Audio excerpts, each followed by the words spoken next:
आरक्षण पे केजरीवाल साहब का एक बयान बड़ा वायरल होता है, बार बार उसका जिक्र होता है कि जिसमें वो आरक्षण को गैर ज़रूरी बताने की तरफ इशारा करते हैं। ऐसा कोई बयान पब्लिक डोमेन में नहीं होगा जिसमें केजरीवाल साहब आरक्षण का विरोध कर रहे हों। लोग कहते हैं कि उन्होंने वहाँ जेएनयू में बोला था कि आम आदमी पार्टी में क्या कभी दलित मुख्यमंत्री हो सकता है? देखिए, ये मुख्यमंत्री क्यों नहीं हो सकता?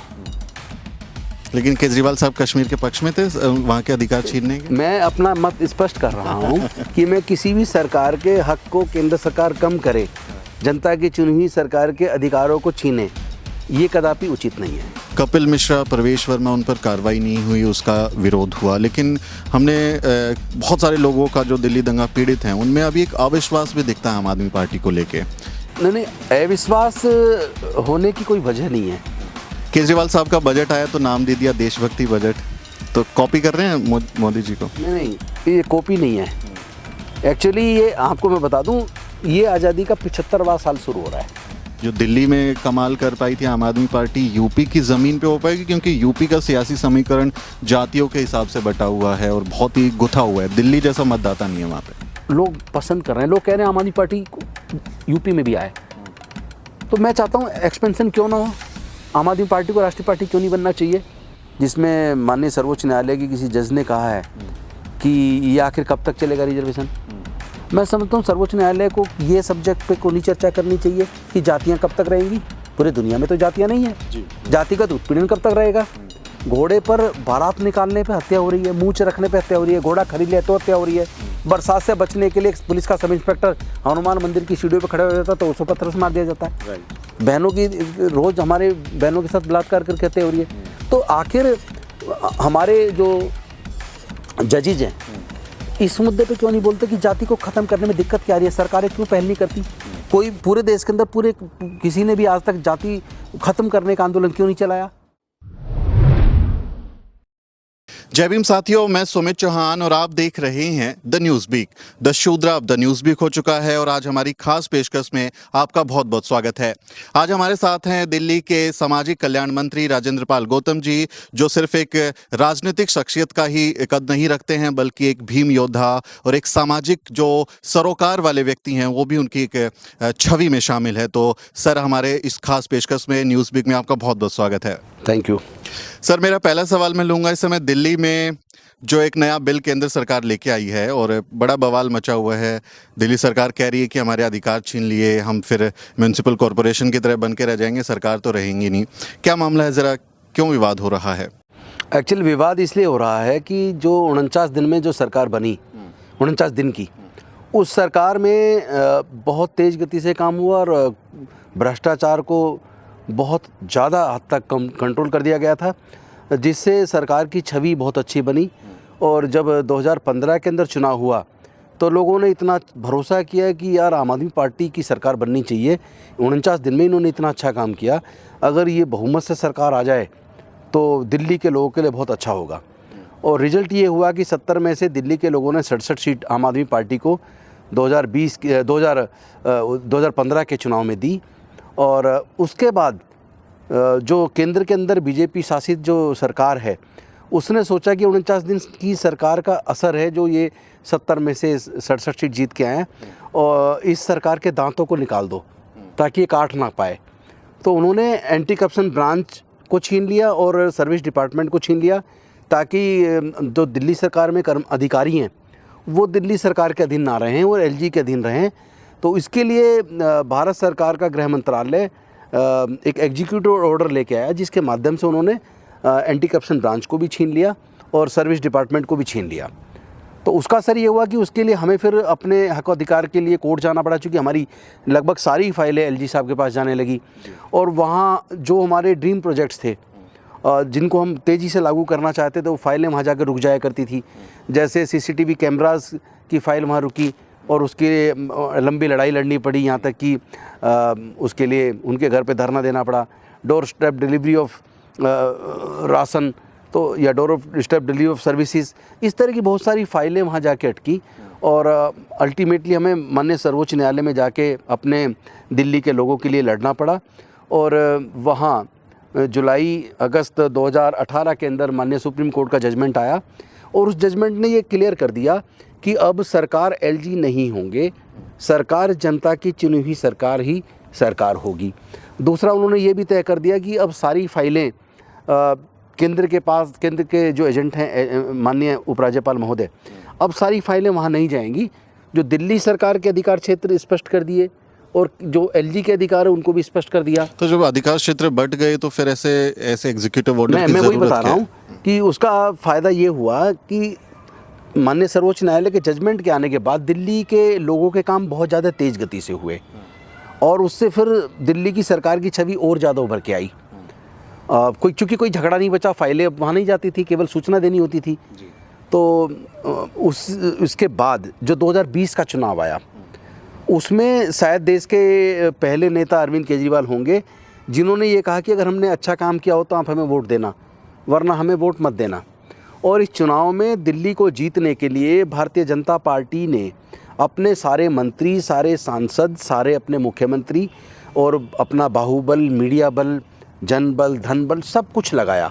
यहाँ तक कि जाति और धर्म के नाम पे भी लोगों को उन्होंने पोलराइज करने की पूरी कोशिश की। उसके बावजूद दिल्ली की जनता ने 70 में से 62 सीटें आम आदमी पार्टी को जीत के दी, जिससे केंद्र सरकार बौखला गई। और पहले तो दंगे जो हुए, सुनने में आता है कि उसमें उनकी पार्टी के लोगों की बड़ी भूमिका है। और वो आपने देखा ही होगा जो कपिल मिश्रा जी का जो व्यवहार था वहाँ पुलिस के सामने, क्या आपने ऐसा नहीं किया तो ऐसा करेंगे। उधर प्रवेश वर्मा जी का आपने देखा होगा, और मिस्टर ठाकुर जो मंत्री हैं, फाइनेंस, स्टेट फाइनेंस मिनिस्टर हैं, उनका भी बयान आपने देखा होगा। तो उन लोगों ने मतलब पूरी तरीके से क्रश करने की कोशिश की और उसके बाद भी दिल्ली का काम नहीं रुका, दिल्ली का काम तेज़ गति से चलता रहा।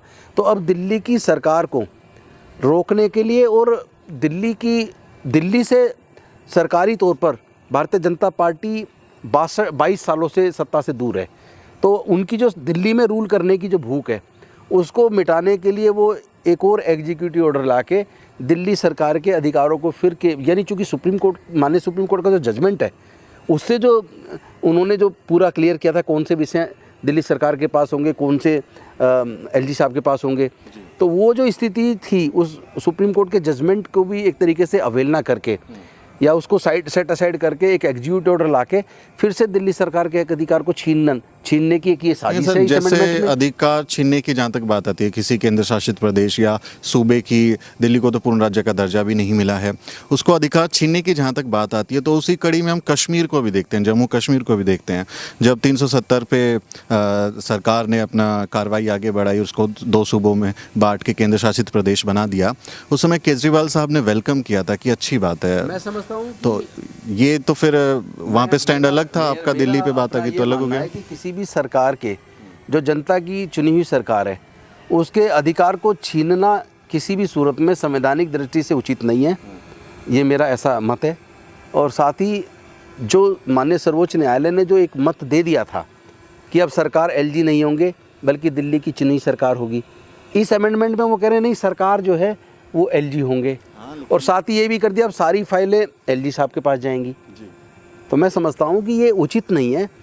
मेरा स्पष्ट मत है कि जो जनता जिसको चुनती है उसी सरकार के पास एब्सोल्यूट पावर्स होनी चाहिए। लेकिन केजरीवाल साहब कश्मीर के पक्ष में थे वहाँ के अधिकार छीनने के? मैं अपना मत स्पष्ट कर रहा हूँ कि मैं किसी भी सरकार के हक को केंद्र सरकार कम करे, जनता की चुनी हुई सरकार के अधिकारों को छीने, ये कदापि उचित नहीं है जी। लेकिन हाँ, अब अपने पे बात आई है तो बिल्कुल दिल्ली सरकार उसके लिए अपना पक्ष आगे रखे। सर, अभी दिल्ली में एक जो वैकेंसीज आई हैं ना, दिल्ली के जो पब्लिक प्रोसिक्यूटर की वैकेंसीज आई हैं, उसमें जो यूपीएससी की तरफ से विज्ञापन आया है उसमें 80 पद में से ईडब्ल्यूएस को 19 पद दे दिए गए हैं, एससी को 5 दिए गए हैं। तो ये आरोप है कि वहाँ पर रिजर्वेशन की पॉलिसी का सही से पालन नहीं किया गया और एक तरीके का स्कैम है, क्योंकि अगर बैकलॉग भरना था तो SC ST OBC का क्यों नहीं भरा आपने? उनको ईडब्ल्यूएस में जिसमें 10% रिजर्वेशन है उसको 24% सीटें कैसे दे दी? तो उसको लेकर भी विवाद उठ रहा है। दिल्ली सरकार उसमें क्या कर रही है? पहले तो मैं जानकारी दे दूं कि जब मैंने वो विज्ञापन देखा तो मेरे को शौक लगा और मैंने ही वो बाकी सारे साथियों को शेयर मैंने किया कि भाई ये हो क्या रहा है। दिल्ली में चूंकि सर्विस डिपार्टमेंट एलजी साहब के पास है तो सर्विस से संबंधित फाइलें दिल्ली की सरकार के पास नहीं आती, उनको वो डायरेक्ट भेज देते हैं। लेकिन वो जो वैकेंसीज़ 80 में से मतलब लगभग 38 वैकेंसीज़, 38 नहीं 48 vacancies general category, unreserved category और ईडब्ल्यूएस को देना, और उसमें से इतनी कम वैकेंसी एससी को देना और इतनी कम एसटी को देना, ओबीसी को देना, मुझे उससे शौक लगा। और उसी तुरंत मैंने एक लेटर निकाल कर, एक ऑर्डर निकाल के एक मीटिंग 22 तारीख को दिल्ली सचिवालय में कॉल की है, जिसमें मैंने सेक्रेटरी सर्विसेज को भी बुलाया है और होम सेक्रेटरी को भी बुलाया है, ताकि मैं उनसे पूछ सकूं कि ये आपका आधार क्या है, क्योंकि इसमें तो सारा नुकसान हमारे पूरे समाज का नुकसान है। जी बिल्कुल। तो सर्विस डिपार्टमेंट केंद्र सरकार के पास होने का मतलब ये नहीं है कि आप अनुसूचित जाति, जनजाति और पिछड़े वर्ग के लोगों के वैकेंसीज़ को खा जाएं। तो इसकी जांच के लिए मैंने जो मीटिंग रखी है 22 तारीख को, मीटिंग के में जो जवाब सेक्रेटरी सर्विसेज या होम सेक्रेटरी देंगे, उससे इस पर स्थिति स्पष्ट होगी कि कौन सा रोस्टर उन्होंने अपनाया। क्या हमारी वैकेंसी पहले से ज़्यादा भरी हुई थी जो आपने कम कर दी? जबकि ऐसा तो कहीं पूरे देश में होता नहीं कि हमारी जितनी वैकेंसी से ज़्यादा भर दी है। ये तो होता है कि हमारी वैकेंसी खाली पड़ी है और बैकलॉग नहीं भरा जा रहा, लेकिन ऐसा तो कभी देखने में नहीं आया कि वैकेंसी से ज़्यादा हमारे लोग की पोस्ट भर दी जाए। तो ये मुझे लगता है 22 तारीख की मीटिंग के बाद इस पर स्थिति स्पष्ट होगी, और मैं निश्चित तौर पर जैसे ही उस मीटिंग के बाद जो जवाब निकल के आएंगे, मैं निश्चित तौर पे आप सबको उसको शेयर करूंगा। जी, जैसे अभी आप पहली बातचीत में कपिल मिश्रा का जिक्र कर रहे थे, मुझे लगता है दिल्ली दंगों से जुड़ा हुआ एक सवाल हमको लेना चाहिए। बहुत सेंसिटिव इशू था। कपिल मिश्रा, प्रवेश वर्मा, उन पर कार्रवाई नहीं हुई, उसका विरोध हुआ, लेकिन हमने बहुत सारे लोगों का जो दिल्ली दंगा पीड़ित हैं उनमें अभी एक अविश्वास भी दिखता है आम आदमी पार्टी को लेके, क्योंकि ये पीड़ितों का कहना है कि जब ये दिल्ली जल रही थी, उनके घर जल रहे थे, तो केजरीवाल साहब नहीं आए उनसे मिलने के लिए। दिल्ली सरकार ने उस तरह से मदद मुहैया नहीं कराई जिस तरह से वो कर सकते थे, और चूंकि वो एक सत्ता के करीबी लोगों का भी उसमें हाथ का वो आरोप लगाते हैं, तो उसमें अविश्वास में बात जो हमारी हुई है वो लोगों में अविश्वास दिखता है। आप लोगों को लगता है कि भरोसा कम हुआ है खासकर मुस्लिम समुदाय में? नहीं, अविश्वास होने की कोई वजह नहीं है, क्योंकि जब ये घटना हुई तुरंत हम लोग हॉस्पिटल में जाकर पीड़ितों से भी मिले और जल्दी पोस्टमार्टम भी कराए। पुलिस के कमिश्नर से भी हमने बात की, होम मिनिस्टर से भी बात की मुख्यमंत्री जी ने, और खुद हमारे लगभग सारे मंत्रीगण पीड़ित क्षेत्र में भी गए। मैं खुद वहाँ पे गया हूँ, पीड़ित परिवारों से भी मिले, उनको रिहेबिलिटेट करने की कार्रवाई की, और शायद भारत के इतिहास में पहली बार इतनी तेज़ गति से इतना मुआवजा देकर उनको रिहेबिलिटेट करने का जो काम किया, वो आम आदमी पार्टी की सरकार में जितना तेज़ गति से हुआ शायद देश में किसी दूसरी सरकार ने ना किया हो। इसके डाटाज मुझे लगता है आपको निकाल के देखने चाहिए। इसलिए अविश्वास की बात नहीं है, उनको इससे विश्वास पैदा होना चाहिए कि एक सरकार है जो हमारी अपनी है, जो हमारे दुख दर्द में शामिल होती है, और ऐसे दंगों के बाद रिहेबिलिटेशन की कार्रवाई और कंपनसेशन देने की कार्रवाई इतनी तेज़ गति से करती है। मैं समझता हूँ कि ये तो सब जानते हैं कि दिल्ली की पुलिस दिल्ली सरकार के पास नहीं है, हमारा कंट्रोल दिल्ली की पुलिस के ऊपर नहीं है, लेकिन जो सरकार को करना चाहिए था वो उसको करने में हमने बहुत तत्परता बरती है और बहुत तेज़ी से काम किया है। जिस सत्ता की, केंद्र सरकार की और बीजेपी की राजनीति की हम लोग बात करते हैं, वो लोग कुछ प्रतीकों की राजनीति करते हैं। देशभक्ति, राष्ट्रगीत, राष्ट्रीय झंडा, तिरंगा, वंदे मातरम, इस तरह की वो प्रतीकों की राजनीति करते हैं। केजरीवाल साहब का बजट आया तो नाम दे दिया देशभक्ति बजट, तो कॉपी कर रहे हैं मोदी जी को? नहीं, ये कॉपी नहीं है। एक्चुअली ये आपको मैं बता दूं, ये आज़ादी का 75वां साल शुरू हो रहा है, तो इस सरकार ने तय किया था कि जो आने वाला एक साल है, इस 75वीं वर्षगांठ को पूरे वर्ष हम मनाएंगे, और हम एक देशभक्ति बजट के नाम से बजट में स्पेशल प्रोविज़न करेंगे जिसमें लगे कि हम वास्तव में 75वीं वर्षगांठ मना रहे हैं। तो इसका किसी का कॉपी करने से कोई मतलब नहीं है। और या मैं ये कह दूं कि हमारी कॉपी केंद्र सरकार कर रही है, क्योंकि जो बजट हमने तैयार किया उसमें ये सब डाला था। बजट आपको पता है पहले केंद्र सरकार के पास जाता है, उसकी कॉपी जाती है, जब वहाँ से अप्रूव होता है तभी फिर हम बजट सेशन में उसको रख पाते हैं। तो कॉपी तो वो कर रहे हैं। अच्छा। हम लोग तो जो करते हैं, जो कहते हैं उसे करते हैं। आप ईमानदारी से देखें कि आप जितने भी देश के अंदर राजनीतिक पार्टियां सत्ता में हैं, आप चुनाव से पहले के उन सारी स्टेट्स के और सेंटर के घोषणा पत्र को उन पार्टियों के पढ़ लो जो सत्ता में हैं, और चुनाव के दौरान उनके नेताओं ने जो भाषण दिए हैं उनके भाषणों को सुन लो। उसके बाद दिल्ली का आम आदमी पार्टी का घोषणा पत्र देख लो और हमारे जो नेताओं के भाषणों को सुन लो। तो शायद मैं ये मतलब क्लेम कर रहा हूँ, मैं प्राउड के साथ मैं ये क्लेम कर रहा हूँ। शायद आम आदमी पार्टी देश की पहली पार्टी जिसने अपने घोषणा पत्र को एक एक करके ईमानदारी से लागू किया है। जी, अब वो दिल्ली की जनता आपको बताएगी कहना चाहता हूँ, क्या देशभक्ति के ऊपर बीजेपी का कोई एकाधिकार है? हाँ। क्या उसका कॉपीराइट है? वो तो जो संस्था बीजेपी को चलाती है, 52 साल तक भारत के तिरंगे को उन्होंने अपने यहाँ कभी फहराया नहीं है। तिरंगे को अपमानित करने का काम किया उन्होंने। उनके इतिहास को पढ़ेंगे तो भारत की आज़ादी में उस संगठन का कोई किसी प्रकार का रोल नहीं है। तो वो तो देशभक्ति का ड्रामा करते हैं। वो एक झूठा राष्ट्रवाद दिखाते हैं। उनके मन में ईमानदारी नहीं है, भारत से उनको प्यार नहीं है, भारत के लोगों से उनको प्यार नहीं है। बड़े बड़े पूंजीपति जिनके चंदे पर वो सरकार बनी है, जिनके चंदे से उस पार्टी ने प्रचार प्रसार किया और अपने को एक्सप्लोर किया है, एक्सपेंड किया है, वो उनकी उस सरकार के सारी गतिविधि को देख लें तो वो पूरी तरीके से बड़े बड़े पूंजीपतियों के लिए काम कर रही है, उनके एजेंडे को लेकर आगे बढ़ा रही है। तो वो देशभक्त नहीं है, वो देशभक्त का चोला पहने हुए हैं, वो फर्जी राष्ट्रवादी हैं। वही लोग हैं जो धर्म जाति की राजनीति करते हैं, लोगों को समाज में जहर घोलते हैं, और वही लोग हैं जो ऐसे लोगों को भी माला पहनाते हैं जो लोगों की लिंचिंग करते हैं, मॉब लिंचिंग में हत्या करके और उसके बाद जो जेल से छुटते थे, ऐसे लोगों को माला पहनाने का भी उसी पार्टी के नेता काम करते जी हैं। बिल्कुल, सरकार हम रोजी रोटी, हेल्थ और इन समस्याओं के लिए चुनते हैं। देशभक्ति या प्रतीकों का उनको कवर ओढ़ने की कोई ज़रूरत महसूस क्यों हो, तो ये एक सवाल बिल्कुल बनता है। आप लोग यूपी में भी इस बार बड़ी ताकत लगा रहे हैं। यूपी चुनाव में आम आदमी पार्टी उतरने वाली है, क्या रणनीतियां हैं? लग रहा है कि जो दिल्ली में कमाल कर पाई थी आम आदमी पार्टी, यूपी की ज़मीन पे हो पाएगी, क्योंकि यूपी का सियासी समीकरण जातियों के हिसाब से बटा हुआ है और बहुत ही गुथा हुआ है। दिल्ली जैसा मतदाता नहीं है वहाँ पे। नहीं, ये तो सच है कि यूपी बिहार में प्रताड़ना भी लोगों के साथ ज़्यादा हुई है, इसलिए वो कहीं ना कहीं अपने आप को एकजुट होकर सुरक्षित महसूस करते हैं, और एकजुट होना भी चाहिए।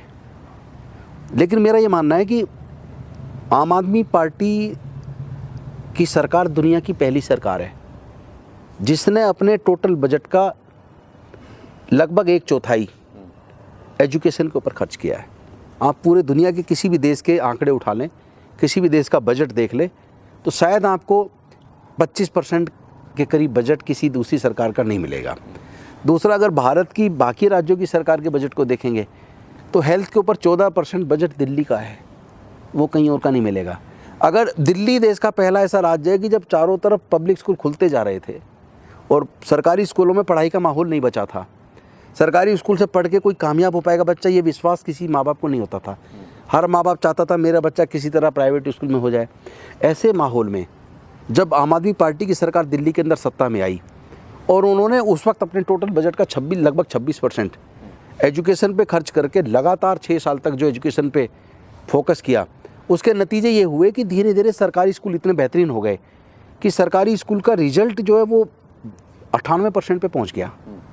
और दूसरी तरफ प्राइवेट स्कूलों से धीरे धीरे बच्चे नाम कटा के सरकारी में आने लगे। तो मैं समझता हूँ सरकारी स्कूल में बच्चे किन के पढ़ते हैं? गरीबों के बच्चे पढ़ते हैं। और गरीब ज़्यादा कौन है? अनुसूचित जाति, जनजाति, पिछड़े वर्ग के लोग ज़्यादा गरीब हैं। तो अगर सरकारी स्कूल अच्छे हो रहे हैं तो इसका सीधा फ़ायदा किसको मिल रहा है? मैं समझता हूँ हमारे समाज के, बहुजन समाज के लोगों को उसका फ़ायदा मिल रहा है। अगर यहाँ मोहल्ला क्लिनिक बने हैं, पोली क्लिनिक बने हैं, हॉस्पिटल्स में सुधार हुआ है। पहले, मैं आज से 7 साल पहले की बात कर रहा हूँ, हॉस्पिटल जाते थे तो दवाइयाँ लिखी जाती, ज़्यादातर दवाइयाँ बाहर से खरीदनी पड़ती थी, टेस्ट बाहर से कराने पड़ते थे। उसी का नतीजा जीटीबी या किसी और हॉस्पिटल के सामने चले जाएं, उसके आसपास कई जगह लैब्स बन गई हैं।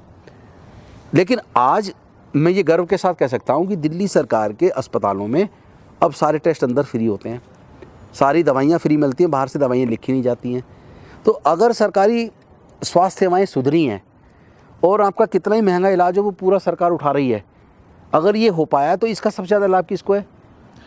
सरकारी अस्पतालों में तो गरीब लोग जाते हैं। दिल्ली में आपका एक्सपेरिमेंट कामयाब रहा, आपने फ्री बिजली देने का वादा किया, पानी देने का, शिक्षा की बात की, मैं आपके उस सवाल का जवाब दे रहा हूं कि क्या यूपी में कामयाब होगा ये? निश्चित तौर पर। वहाँ तो जातियों की राजनीति है ना, पार्टियां जाति नहीं, मुझे नहीं लगता कि जाति की राजनीति है। वहाँ जातियाँ इसलिए एकजुट हो रही हैं, असुरक्षित है, असुरक्षा का भाव उनको एकजुट कर रहा है, और होना भी चाहिए, एकजुट होना चाहिए। लेकिन वहाँ कितने बजट की ज़रूरत पड़ेगी 200 यूनिट फ्री देने के लिए, हमने वो कैलकुलेट कर दिया है। वहाँ स्कूल सुधारने के लिए क्या करना पड़ेगा, अस्पताल सुधारने के लिए क्या करना पड़ेगा, इसके लिए हमने ऑलरेडी स्टडी शुरू कर दी है और हम इस नतीजे पे पहुँचे हैं कि हम जिस तरह की सुविधाएं दिल्ली के लोगों को दे पा रहे हैं, मैं समझता हूँ काफ़ी हद तक उस तरह की सुविधाएं हम उत्तर प्रदेश के लोगों को भी दे पाएंगे। आज महंगी बिजली इतनी ज़्यादा महंगी है, वहाँ लोग बिजली के महंगे बिलों से त्रस्त हैं, नहीं जमा करवा पा रहे हैं, कई के तो कैंसिल वो कट जाते हैं, कनेक्शन कट जाते हैं। तो आज उत्तर प्रदेश के लोगों को भी अच्छे स्कूल चाहिए, उत्तर प्रदेश के लोगों को भी अच्छी स्वास्थ्य सेवाएं चाहिए। उत्तर प्रदेश के अंदर कोई बीमार होता है, हॉस्पिटल में लेके जाते हैं, इलाज कराते हैं, स्थिति बिगड़ती है तो वहाँ के सरकारी हॉस्पिटल के डॉक्टर कहते हैं कि आप दिल्ली के किसी अच्छे बड़े हॉस्पिटल में ले जाओ, सरकारी हॉस्पिटल में ले जाओ। इसका मतलब दिल्ली के अस्पताल अच्छे तो हैं। मैं ये नहीं कह रहा सब कुछ हमने 6 साल में किया है, यहाँ अस्पताल पहले से थे, लेकिन वहाँ हमने बेड बढ़ाना, सुविधाएँ बढ़ाना, दवाई बाहर से ना लिखना, सारी दवाई अंदर मिलना, सारे टेस्ट फ्री करना, टाइमबद्ध तरीके से उनके ऑपरेशन होना, और अगर विद इन 1 मंथ नहीं हो पा रहा है तो उसको गवर्नमेंट के पैनल के प्राइवेट हॉस्पिटल में रेफ़र करके वहाँ उनका ऑपरेशन कराना। तो इस तरह की जो इतना बड़ा जो बदलाव आया है। अगर किसी का एक्सीडेंट हो जाए तो पहले लोग डरते थे कि कहीं पुलिस पूछताछ करेगी, क्या करेगी, लोग मर जाया करते थे। आज जो लोग एक्सीडेंट वाले लोगों को हॉस्पिटल पहुँचाते हैं, अब ये एक रूल बना दिया कि आप निकट के किसी भी अच्छे हॉस्पिटल में ले जाओ, सरकारी में या प्राइवेट में, चाहे कितना ही महंगा हॉस्पिटल है, आपसे पूछताछ नहीं होगी। आपको तो 2000 रुपये इनाम इस बात के मिलेंगे कि आप दिल्ली के फरिश्ते हो, आपने एक्सीडेंट होने के बाद एक व्यक्ति की जान बचाने का प्रयास किया है। साथ ही साथ उस हॉस्पिटल में, चाहे वो प्राइवेट हॉस्पिटल है, कितना ही इलाज में खर्चा है, 1 करोड़ खर्चा है, पूरा का पूरा खर्चा दिल्ली की सरकार उठाएगी। अब उसके परिवार को इस बात की चिंता नहीं है कि एक्सीडेंट में जो परिवार का व्यक्ति हॉस्पिटल में एडमिट हुआ है उस पर जो लाखों का खर्च आएगा वो कहाँ से आएगा। मतलब सबके लिए एक पॉलिसी बन गई कि कोई भी अगर एक्सीडेंट में एडमिट कराया जाता है तो उसका जितना भी खर्च होगा पूरा दिल्ली की सरकार उठाएगी। तो क्या इस तरह की सुविधाओं की जरूरत उत्तर प्रदेश के लोगों को नहीं है? तो उत्तर प्रदेश में मैं जहाँ भी जा रहा हूँ, मैंने अभी तक 75 में से 48 ज़िले लगभग 2.25 महीने में मैंने पूरे कवर किए हैं, और हर जगह लोग पसंद कर रहे हैं। लोग कह रहे हैं आम आदमी पार्टी को यूपी में भी आए। तो मैं चाहता हूँ एक्सपेंशन क्यों ना हो, आम आदमी पार्टी को राष्ट्रीय पार्टी क्यों नहीं बनना चाहिए? अगर हमारे पास योजनाएं अच्छी हैं, काम करने वाले लोगों की नीयत अच्छी है, हमारे नेता ज़मीन से जुड़े हुए हैं और जनता के लिए अच्छे काम कर रहे हैं, और पूरे देश की जनता चाह रही है, एक विकल्प चाहिए। लोग कहते थे मोदी नहीं तो कौन, तो मोदी जी ने देश को बेच दिया, एक एक करके सारे संस्थान बेच दिए। तो आज अगर देश को ज़रूरत है तो ऐसी सरकार की ज़रूरत है जैसी दिल्ली में।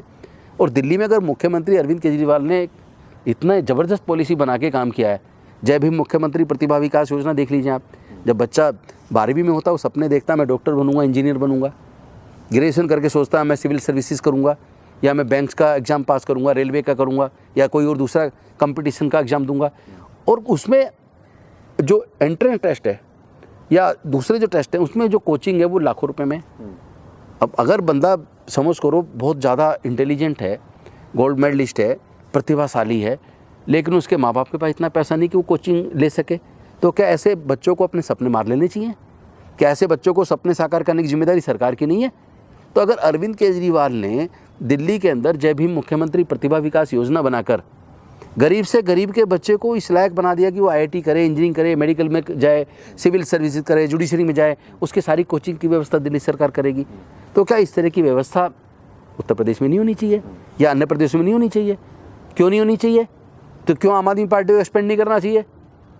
अगर हम एक्सपेंशन के लिए जा रहे हैं, बाकी राज्यों में धीरे धीरे आगे बढ़ रहे हैं और वहाँ हमें लोग पसंद भी कर रहे हैं। सूरत में विपक्ष में आ गए हम निगम के अंदर, हमारी कर्नाटका में, बेंगलोर में हमारी सीटें आ गई, हमारी हिमाचल में हमारी सीटें आ गई, महाराष्ट्र में बहुत सारी सीटें हमारी आ गई। अगर पूरे देश में लोग हमें पसंद कर रहे हैं तो इसलिए नहीं कर रहे कि आम आदमी पार्टी आम लोगों की है, बल्कि इसलिए पसंद कर रहे हैं आम आदमी पार्टी की योजनाएं अच्छी हैं, जन कल्याणकारी हैं, और वो केवल बोलते नहीं हैं बल्कि उसको करते हैं। हमने कहा था हम जीत गए तो बिजली हाफ़ करेंगे, पानी माफ़ करेंगे, हमने जीतने के बाद 1 हफ्ते के अंदर किया था। हमने ये नहीं कहा था हम बिजली फ्री करेंगे 200 यूनिट, लेकिन हमने कर दी। हमने ये नहीं कहा था हम बसों में यात्रा महिला को फ्री करेंगे, हमने कर दी। हमने ये नहीं कहा था हम तीर्थ यात्रा कराएंगे बुजुर्गों, हमने कर दी, क्योंकि हमारी नीयत अच्छा करने की है। तो मैं समझता हूँ ये तो सब सरकार को करना चाहिए। नीयत के साथ में नीति भी आपको देखनी पड़ेगी। जब मोदी जी बनारस से चुनाव लड़ रहे थे तो केजरीवाल साहब जाके विपक्ष में खड़े हो गए। अभी यूपी में आप देखेंगे तो योगी जी हैं वहाँ पे, बीजेपी का चेहरा बने हुए हैं, फायर ब्रांड नेता हैं, राम मंदिर का निर्माण कर रहे हैं, हिंदुत्व की पॉलिटिक्स में हैं। उधर मायावती हैं, अखिलेश यादव हैं, चंद्रशेखर आज़ाद भी उभर रहे हैं। इन सब के बीच में आप क्या कोई चेहरा पेश करेंगे यूपी में कि कौन यूपी की कमान आम आदमी पार्टी की तरफ संभालेगा, और मजबूत चेहरा कोई पेश करेंगे? मुझे लगता है हम चेहरे की बजाय अपनी नीतियों को पेश करेंगे। लोगों को चेहरों की ज़रूरत नहीं है, लोगों को काम की ज़रूरत है, लोगों को आम आदमी के विकास की योजनाओं की ज़रूरत है, लोगों को अच्छे स्कूलों की ज़रूरत है, लोगों को अच्छे अस्पतालों की ज़रूरत है, लोगों को रोज़गार परक योजनाओं की ज़रूरत है, और वो योजना देने में हम सक्षम हैं। आप ये बताइए, उत्तर प्रदेश में कौन सा मुख्यमंत्री का चेहरा आगे करके चुनाव लड़ा था? योगी जी तो उस वक्त मुख्यमंत्री का चेहरा नहीं थे, फिर भी लोगों ने उनको वोट दिया ना। लेकिन हम तो अच्छी योजना लेके जा रहे हैं, तो लोग हमें पसंद क्यों नहीं करेंगे? मुझे लगता है करेंगे पसंद। आप देखें, चुनाव में यूपी चुनाव आने वाले हैं, किसको कौन पसंद करता है उस पर नज़र रहेगी। आप चूंकि बहुजन विचारधारा पे भी बहुत एक्टिव हैं और बाबा साहब के मिशन को भी आगे बढ़ाने में लगातार काम करते हैं, इस समय जो बहुजन राजनीति है, बहुजन लीडरशिप है, उसमें क्राइसिस हम लोग देखते हैं। उस क्राइसिस को आपको कैसे, आप बतौर एक बहुजन पॉलिटिशियन उसको कैसे देखते हैं कि अभी उस गैप को भरा जा सकता है, गैप आ गया है, या फिर हम किसी एक नेता के प्रति ही समर्पित रहें? नहीं, मैं समझता हूँ कि डॉक्टर बाबा साहब अम्बेडकर जी के जाने के बाद अगर पूरे देश में एक राष्ट्रीय नेता के तौर पे कोई नेता थे तो बाबू जगजीवन राम थे। और उसी समय बाबा साहब की विचारधारा को लेकर अगर कोई चल रहे थे, राष्ट्रीय स्तर पे एक नेता थे, तो प्रोफेसर बुद्धप्रिय मौर्य थे। उन्होंने भी बाबा साहब के विचार को पूरे उत्तर भारत में काफ़ी फैलाया और जनता का विश्वास भी उनके साथ था। लेकिन जैसे ही इंदिरा जी ने उन्हें स्टेट कॉमर्स मिनिस्टर बनाया, उसके बाद जिस तरीके से उनका कैरेक्टर एसोसिनेशन हुआ, धीरे धीरे उनका ग्राफ गिरा। लेकिन इसी बीच राष्ट्रीय स्तर पर दो लीडर उभर कर आए। एक मान्यवर कांसीराम साहब के रूप में, जो पूरी तरीके से मिशन मूवमेंट को लेके 72 से लेके चले, वाम से बनाया, DS4 बनाया, बहुजन समाज पार्टी बनाई, और दूसरी तरफ एक बहुजन नेता के तौर पर रामविलास पासवान निकल कर आए। लेकिन वो कुछ ही समय में उनकी एक ऐसी छवि बन गई कि वो सत्ता में रहने के लिए किसी भी पार्टी के साथ मिल सकते हैं। तो आज क्राइसिस है। मानवर कांसीराम साहब के जाने के बाद नेशनल लेवल पर वैक्यूम आ गया है, और उस वैक्यूम को हमें भी इस बात का दर्द है कि कोई देश में चेहरा तो होना चाहिए जो जहाँ भी हमारे हक अधिकार की बात है तो राष्ट्रीय स्तर पे वो मजबूती से समाज की बात को रखें और बाकी सब लोग उनको फॉलो करें। मैं समझता हूँ कोई किसी भी पार्टी में हो, वह पार्टी के साथ अपनी वफादारी करे, लेकिन समाज के प्रति वफादारी बहुत ज़रूरी है। समाज के मुद्दों के लिए बोलना बहुत ज़रूरी है। समाज के हक अधिकार के लिए लड़ना बहुत ज़रूरी है। उसके लिए पार्टियाँ कहीं बाधा नहीं बन सकती, और अगर बाधा बनेंगी तो फिर आपको राजनीति छोड़ देनी चाहिए। अगर आप सत्ता में रह के या बाहर रह के राजनीति में किसी भी पार्टी में उसमें रह के एक तरफ हमारे समाज के हक अधिकार छीनते रहें और आप उस पर ना बोलें, तो आप चाहे राष्ट्रपति भी बन जाएं, फिर फ़ायदा क्या है? मैं समझता हूँ आप यहाँ रिप्रेजेंट कर रहे हैं सोसाइटी को, और सोसाइटी को रिप्रेजेंट करने का मतलब है कि आप समाज के दुख दर्द पे सदन के अंदर भी और बाहर भी और सड़क पर भी बोलें, और जहाँ ज़रूरत हो रोड पे लड़ने की, आंदोलन की, तो उस पर भी निकलें। मैं प्रयास कर रहा हूँ कि वो गैप भरना चाहिए, और भी कुछ साथी प्रयास कर रहे हैं। मैं समझता हूँ इतने सारे लोग अब प्रयास करें, इतने सारा यूथ निकल के आ रहा है, और धीरे धीरे, चूँकि हमारे पास मीडिया नहीं था कि हमारी बात आगे जाए, अब बहुजन मीडिया भी धीरे धीरे आ रहा है। आप भी प्रयास कर रहे हैं, और भी कई साथी प्रयास कर रहे हैं, तो ये प्रयास विफल नहीं होगा। निश्चित तौर पे आने वाले समय में इस वैक्यूम को हम लोग भरने में कामयाब होंगे। पिछली बातचीत में प्राइवेटाइजेशन एक शब्द आया, और जब प्राइवेटाइजेशन की हम बात करते हैं तो वो सीधे तौर पे आरक्षण से जुड़ जाता है। आरक्षण पे केजरीवाल साहब का एक बयान बड़ा वायरल होता है, बार बार उसका जिक्र होता है कि जिसमें वो आरक्षण को गैर ज़रूरी बताने की तरफ इशारा करते हैं। उसको लेके बदलाव आया है केजरीवाल साहब की नीति में? मैं समझता हूँ ऐसा कोई बयान पब्लिक डोमेन में नहीं होगा जिसमें केजरीवाल साहब आरक्षण का विरोध कर रहे हों। लोग कहते हैं कि उन्होंने वहाँ JNU में बोला था, कोई उसका कोई वीडियो क्लिप नहीं है, लेकिन एक वीडियो ज़रूर है, और शायद आप उसमें रहे हों। रोहित वेमुला वाले कांड पे उस आंदोलन को लेके जब अंबेडकर भवन से पूरा हमारा समाज निकला और जंतर मंतर पर गया, आपको याद होगा, उसमें आम आदमी पार्टी पूरी तरीके से, हमारे सारे नेता मंत्री सब शरीक हुए, और हम लोग उस पर मंच पे नहीं गए। हम लोग उस मंच के सामने जो जनता बैठी थी, हम उसमें नीचे बैठे, इसलिए बैठे कि वो मुद्दा जायज़ था, उस मुद्दे को सपोर्ट करने आए थे। और उसमें जब अरविंद केजरीवाल आए तो उनको मंच पे बुलाया गया, तो जब वो बोल रहे थे तब किसी ने सामने से ये सवाल किया कि आप नहीं बोल सकते चूँकि आप तो रिजर्वेशन के ख़िलाफ़ हैं, आपने तो वहाँ ऐसे कहा था।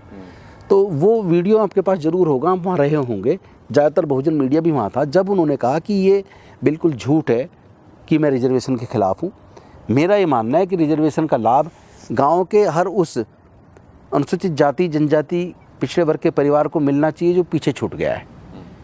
और रिजर्वेशन की अभी सख्त ज़रूरत है। अभी ये समाज बहुत पीछे है, अभी कोई बराबर नहीं हो गया है, और अभी भी रिजर्वेशन का लाभ निचले स्तर तक ज़रूर पहुंचना चाहिए। ये बात उन्होंने कही थी। और उन्होंने ये भी कहा था कि मैं आरक्षण का समर्थक हूँ। तो उस बयान पे तो लोग नहीं बोलते, लेकिन जो विपक्ष की पार्टियां हैं या जो बहुजन समाज से जुड़ी हुई पार्टियां हैं, पॉलिटिकल पार्टीज़, वो ज़रूर उसको इग्नोर करके पुरानी कोई बात कह के हमेशा रखते हैं, जबकि ये सच नहीं है। जैसे 200 पॉइंट रोस्टर वाली बात आपको मैं बताऊं, जब उस बात पे चर्चा अरविंद केजरीवाल जी के साथ मेरी हुई तो उन्होंने कहा इससे तो बहुत बड़ा नुकसान हो जाएगा समाज का, इस पर आप लोग मजबूती से आंदोलन करो। और मैं सबको बोलता हूँ सब लोग इस पर शामिल हों, और मेरे साथ लोग शामिल हुए उस मंच पे। आपको याद होगा मनीष सिसोदिया भी उस मंच पे आए थे। हम जंतर मंतर पे सुना। उसके बाद भी अगर कुछ लोग यही आरोप लगाते रहे तो ये न्यायोचित नहीं है। आपके पास सामाजिक कल्याण मंत्रालय का पदभार है और ये समाज से जुड़ा हुआ, बहुजन समाज से जुड़ी हुई नीतियों को बनाने, उनकी दिशा तय करने वाला विभाग है। आपने अपने कार्यकाल में ऐसे कुछ काम किए जो बहुजन तबके को, सफाई कर्मियों को, इस तरह के जो हमारे मैनुअल स्क्वेंजर्स हैं उनको मदद करे? क्योंकि लगातार इस तरह की खबरें अभी भी आती हैं कि वो मैनहोल में उनकी मौत हो गई है। सफाई कर्मचारी संघ की जो है रिपोर्ट, उस पर अभी सुप्रीम कोर्ट ने दिल्ली सरकार से जवाब भी मांगा कि मुआवजा क्यों नहीं दिया गया है जो लोग मारे गए हैं। तो उस पे निगाह है, किस तरह से उसमें काम चल रहा है? मैं आपको पहले तो खुशी के साथ ये शेयर करना चाहता हूँ कि मई 2017 में मैंने एक मंत्री के तौर पर शपथ ली थी, और 1.5 महीने के अंदर 4 ऐसी घटनाएं हुई जिसमें लगभग 11 लोगों की जान गई सीवर में या सेप्टिक टैंक में। तो तभी मुझे इस बात का बड़ा दर्द हुआ कि आज भी मेरे समाज के लोगों के मलमूत्र में उतरने को मजबूर हैं। हम लोग एक तरफ मंगलयान भेज रहे हैं, चंद्रयान भेज रहे हैं, क्या हम सीवर को मैकेनाइज तरीके से साफ़ नहीं कर सकते? आखिर हमारे लोगों को सीवर में क्यों उतरना पड़े? तो उसके लिए फिर मैंने तुरंत एक योजना बनानी शुरू की। माननीय मुख्यमंत्री जी से बात की और डिक्की के कुछ साथियों से हम मिले, उनसे इस बात पे चर्चा करके पूरी स्कीम को दिल्ली जल बोर्ड के माध्यम से बनाया। और मुख्यमंत्री जी ने जब पूरी योजना सुनी तो उन्होंने एकदम से पूरा सपोर्ट किया। और जो इस तरह के केसेस थे, पहली बात तो उससे पहले उसमें 304A लगाती थी पुलिस, जिस बेलेबल ऑफेंस बना दिया जाता था, थाने से जमानत हो जाती थी। हमने कहा ये बेलेबल ऑफेंस नहीं है, नेग्लिजेंट एक्ट नहीं है, बल्कि इसमें नॉलेज है कि आप जिसको सीवर में उतार रहे हैं उसमें मिथेन गैस बनती है, उसकी जान जा सकती है। जब उसकी जान जा सकती है तो गैर इरादतन हत्या है ये। तो culpable homicide not amounting to murder के अंदर मुकदमा 304 IPC के अंदर पहली बार हमारी सरकार में दर्ज हुए, और उसके बाद से 304A में नहीं बल्कि 304 में दर्ज हो रहे हैं। नंबर 2, हमने 93 से अब तक के जितने भी ऐसे केसेस थे उन सबको ढूंढ के सबको मुआवजा दिया। नंबर 3, इस कुप्रथा को रोकने के लिए हम लोगों ने जल बोर्ड के साथ मिलकर एक स्कीम बनाई और 200 हम मशीनें लेकर आए। उन 200 मशीनों पे सरकार की गारंटी पर अपने समाज के लोगों को लोन दिलवाया। आज दिल्ली के अंदर, दिल्ली के जल बोर्ड के सीवर में पूरे तरीके से लोगों के उतरने पर बैन है। अब सीवर में नहीं उतरते, ना सीवर में उतरने से अंदर जाने से डेथ हो रही है। अब जो केसेस आ रहे हैं वो प्राइवेट बिल्डिंग में, प्राइवेट मॉल में, सेप्टिक टैंक में डेथ के केसेस आ रहे हैं। उसके ऊपर भी दिल्ली जल बोर्ड जल्दी मशीनें लेके आने वाला है कि, और प्राइवेट पे पूरी तरीके से बैन लगा दिया कि कोई ना उतारे। फिर भी कुछ लोग पैसे के लालच में छोटे पेटी कॉन्ट्रैक्टर्स को बुला के उसमें उतार देते हैं। तो आज मैं ये गर्व के साथ कह सकता हूँ कि दिल्ली के अंदर 200 मशीनें आई हैं, वो मशीनें चल रही हैं, और उसमें से 9 तो ऐसे परिवारों को मशीन मिली है जिनके परिवार में सेप्टिक मतलब सीवर में डेथ हुई है लोगों की, और बाकी भी जो लोग हैं वो भी अपने अनुसूचित जाति समाज से हैं। और वो लोग अब अपने आप को ये कहते हैं कि हम सफाई कर्मचारी नहीं हैं, बल्कि हम जो एंटरप्रेन्योर हैं। आज वो उन गाड़ी को मालिक हैं, और उसमें 750 लोगों की तनख्वाह देने के बाद वो जो 200 लोग हैं उनके घर में सारे खर्चे निपटाने के बाद भी 35-40 हज़ार रुपये महीना मिनिमम उनके अकाउंट में आता है। तो एक तो हमने ये योजना बनाई, और दूसरी तरफ हमने जय भीम मुख्यमंत्री प्रतिभा विकास योजना बनाई, जिसमें गरीब से गरीब के बच्चे आज इंजीनियरिंग की, मेडिकल की, जुडिशरी की, सिविल सर्विसेज की, क्लैट की, तमाम तरह के कॉम्पिटिटिव एग्जाम्स की कोचिंग ले रहे हैं। जिस कॉलेज के अंदर IIT दिल्ली के अंदर माननीय अरविंद केजरीवाल जी के बेटे का एडमिशन हुआ, उसी के अंदर जय भीम मुख्यमंत्री प्रतिभा विकास योजना से कोचिंग लेने के बाद हमारे गरीब समाज के मजदूर के बेटे का एडमिशन हुआ। और इस तरह के बहुत सारे एडमिशन हुए हैं, केवल एक नहीं है। तो ये योजना हमने बनाई। दूसरा, माननीय मुख्यमंत्री जी ने कहा था कि तुम पढ़ाओ सावरकर, हम पढ़ाएंगे अम्बेडकर। तो आज हम भारत के संविधान की प्रस्तावना पूरे सारे स्कूलों में कंपलसरी कर दी है और बाकायदा संविधान के ऊपर अलग से एक क्लासेस शुरू कर दी है और देशभक्ति बजट में स्पेशल प्रोविज़न रखा है कॉन्स्टिट्यूशन को पढ़ाने का और देश के प्रति लोगों में भाव पैदा हो और नफ़रत की भावना हो, जाति धर्म के जो नफ़रतें हैं वो ख़त्म हो। वो स्कूलों में हम उस तरह का करिकुलम लेके आ रहे हैं।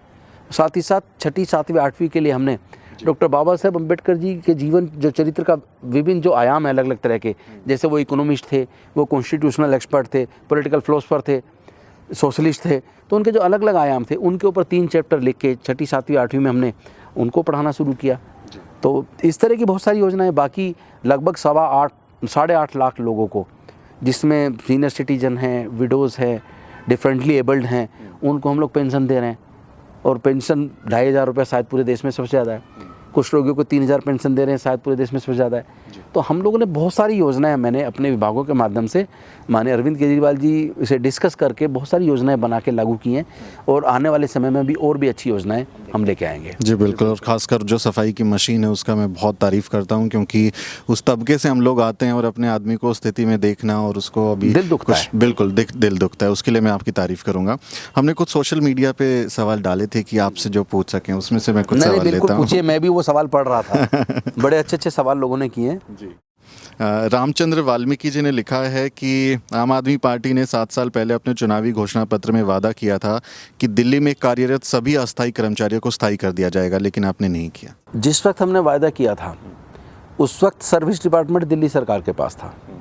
उसके बाद मैं आपको एक एग्जांपल देके समझाऊंगा कि दिल्ली के अंदर जो कॉन्ट्रैक्ट टीचर्स हैं उनको रेगुलराइज करने का प्रस्ताव दिल्ली की विधानसभा में पास करके, कैबिनेट में पास करके हमने LG साहब के पास भेजा, तो वो आज तक उन्होंने नहीं स्वीकार किया और बल्कि उस पर रोक भी लगा दी।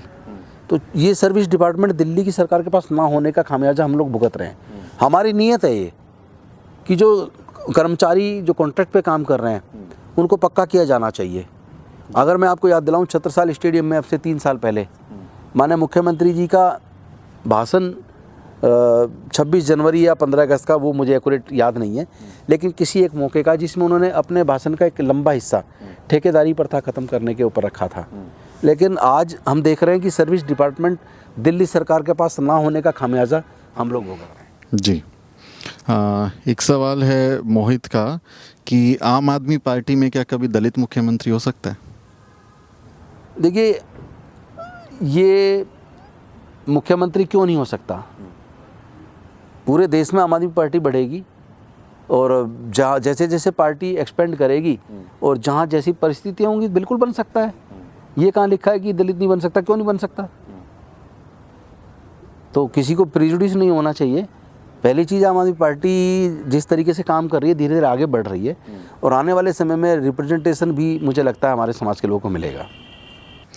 एक अनिल वर्मा का सर सवाल है कि आप लोग काम बहुत बढ़िया कर रहे हैं, बहुजन से जुड़ा, समाज से जुड़ा सवाल है ये।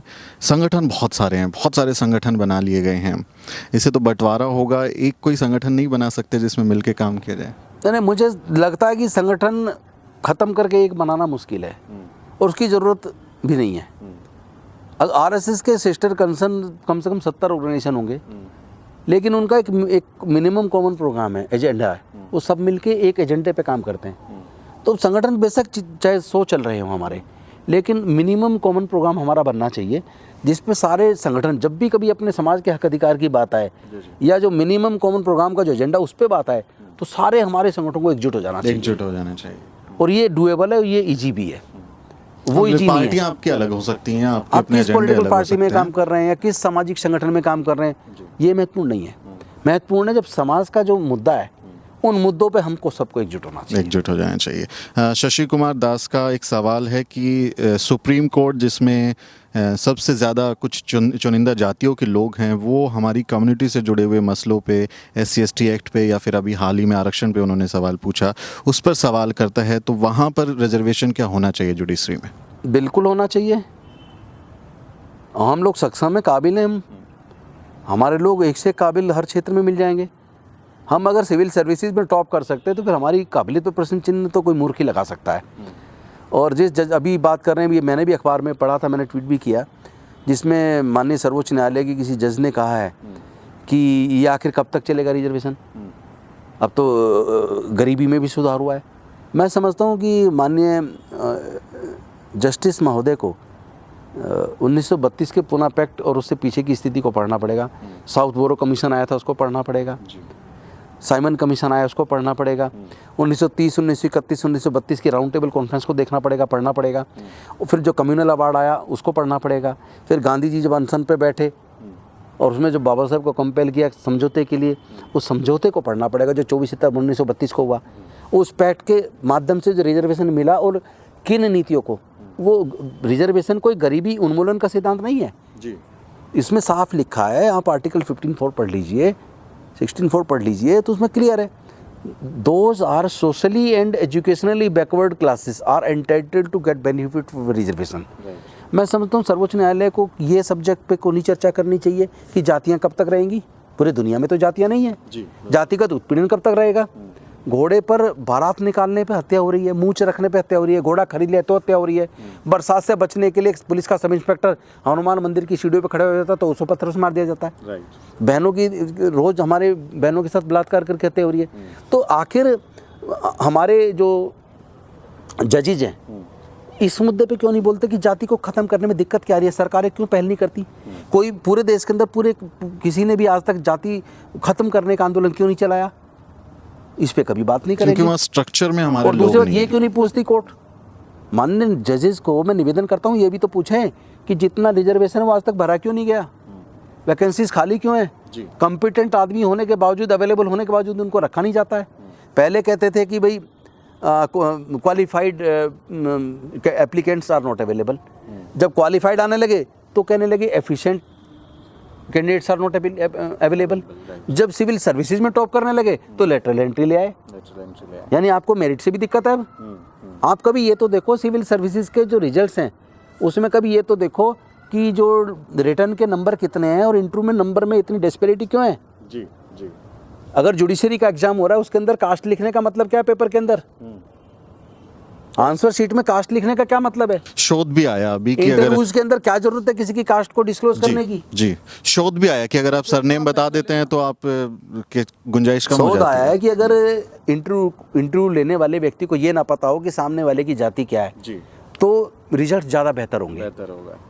तो इसका मतलब प्रेजुडिस मैं ये समझता हूँ कि प्रेजुडिसनेस नीचे नहीं है, माननीय सर्वोच्च न्यायालय तक पहुँच गई है और अब सभी जजमेंट्स के अंदर न्याय दिखता नहीं है जी। न्याय होना अलग बात है, न्याय दिखना भी चाहिए जी। अब तो बहुत सारे जजमेंट्स में लगता नहीं है कि ये न्यायिक निर्णय, जुडिशियस निर्णय नहीं लगता कई बार। मैं किसी पर्टिकुलर किसी जजेस के ऊपर आरोप नहीं लगा रहा हूँ, लेकिन आपको लोग भगवान समझते हैं। लोग उम्मीद करते हैं कि कहीं और से न्याय नहीं मिलेगा तो कोर्ट से तो न्याय मिलेगा, लेकिन जब कोर्ट की इस तरह की टिप्पणी आएंगी तो दिल दुखता है। बिल्कुल, और स्ट्रक्चर में भी हम देखें तो हमारे नुमाइंदे नहीं है। मेरा आखिरी सवाल लूसीफर का है। ये बताइए उसमें रिटन टेस्ट तो होता नहीं है ना? हाँ जी, बिल्कुल नहीं होता। जो माननीय हाईकोर्ट और सर्वोच्च न्यायालय के अंदर जो जजेज बनते हैं, कॉलेजियम के सामने किसका नाम आएगा, उसका तरीका क्या होगा? क्या कोई वैकेंसी निकलती है क्या? बिल्कुल नहीं। क्या किसी को अधिकार है कि तुम अप्लाई करो? इट्स अ क्लोज्ड ग्रुप, वो खुद ही तय कर लेते हैं। वो तो आप खुद तय कर रहे हैं। हाँ जी, हाँ जी। तो इसको हम कैसे जुडिशियस मान लें? बिल्कुल। तो क्या हमारे लोगों को मौका नहीं मिलेगा वहाँ जाने का? क्या हमारे लोगों में काबिलियत की कमी है? जब हमारे लोगों को मौका मिलता है तो भारत का संविधान लिख देते हैं, जब हमारे लोगों को मौका मिलता है तो पाकिस्तान का संविधान लिख देते हैं, जब हमारे लोगों को मौका मिलता है तो हम सिविल सर्विसेज में टॉप कर देते हैं, जब हमारे बच्चों को मौका मिलता है तो 12वीं में 500 में से पिछली बार 500 नंबर लेके आया हमारा बच्चा, उससे लास्ट टू लास्ट ईयर हमारा बच्चा जेईई मेन के अंदर 360 में 360 नंबर लेके आया। इसका मतलब काबिलियत की हमारे पास कमी नहीं है, हमें अवसर चाहिए। और जब जब हमारे लोगों को अवसर मिलता है हम लोग अपनी उपयोगिता साबित करते हैं, अपनी काबिलियत साबित करते हैं। बिल्कुल, और बहुजन समाज के तमाम लोग आज एक चीज़ मैं आपके चैनल के माध्यम से कहना चाहता हूँ, आप ही के उसमें मैं पढ़ रहा था जो मैंने ट्वीट किया था, उसमें कुछ लोग लिख रहे हैं कि जी फेल होने के बाद भी नंबर आ जाता है। भाई आप जो बोल रहे हो ये कहाँ से बोल रहे हो? कोई एक तो रिजल्ट ला के दिखाओ जिसमें हमारा बच्चा फेल हो गया और उसको नौकरी मिल गई हो। जी रिटर्न में मिनिमम क्वालिफिकेशन आप रखते हैं, क्वालिफाइड मार्क्स रखते हैं, जो क्वालिफाइड करता है एग्जाम को तभी तो आप वो उसमें आता है मेरिट में। आपको रिजर्वेशन एडमिशन में तो हेल्प ये करता है, झूठ फैलाने का जो धंधा चला रखा है में कुछ हेल्प लोगों ने, करता है, वो और एक आपको चीज़ और मार्क्स देखना, थोड़ा ही देता अक्सर है। झूठ वो फैलाते हैं जो किसी लायक नहीं है। लायक नहीं है, सही बात है। भाई आप देखो तो सही पहले कि जो बच्चे सेलेक्ट होकर आ रहे हैं वो किस कैलिबर के हैं, उनको नंबर कितने मिले रिटर्न में, वो तो चेक कर लो पहले। झूठ बोलना बंद करो अब। बिल्कुल झूठ बोलना बंद करें, और बहुजन समाज के युवाओं के पास उनके काबिलियत की कोई कमी नहीं है, कमी है तो बस मौके की है। बहुत बहुत शुक्रिया सर, आपने बहुत बेबाकी से तमाम सवालों का जवाब दिया। और ये वीडियो आपको कैसा लगा, इंटरव्यू कैसा लगा, इसके बारे में ज़रूर हमें कमेंट करके बताएं, और हमारे यूट्यूब चैनल को भी ज़रूर सब्सक्राइब करें। जय भीम, जय भारत।